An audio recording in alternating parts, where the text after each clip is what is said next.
Navsari LCB પોલીસે grid highway પરથી વિદેશી દારૂનો જથ્થો તથા અન્ય મુદ્દામાલ મળી કુલ રૂપિયા 6,57,800ના પ્રોહિબિટેડ જથ્થા સાથે 3 ઈસમોને ઝડપી પાડ્યા હતા.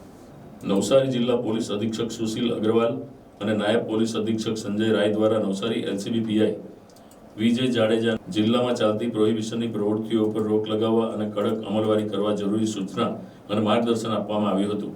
તે અંતર્ગત LCB PI Jadeja, PSI Ahir, PSI Gohil અને એલસીબી પોલીસના સ્ટાફના માણસો સાથેની એક ટીમ બનાવી તપાસમાં હતા. તે દરમિયાન હેડ કોન્સ્ટેબલ યુવરાજસિંહ અને ગણેશને બાતમી મળી હતી કે એક Maruti Verna car number GJ16 BN 6136માં ઇંગ્લિશ દારૂનો જથ્થો ભરી વલસાડથી સુરત ખાતે લઈ જવામાં આવનાર છે. તે બાતમીના આધારે પોલીસે ગ્રીડ નજીક આવેલા ભાણા પેટ્રોલ પંપ સામે મુંબઈથી અમદાવાદ જતા ટ્રેક ઉપર વોચ ગોઠવી હતી અને ત્યાં બાતમીવાળી કાર આવતા તેને રોકી તેમાં તપાસ કરતા તેમાંથી રૂપિયા 1,48,800ની કિંમતનો ભારતીય બનાવટનો 1020 બોટલ વિદેશી દારૂ મળી આવ્યો હતો.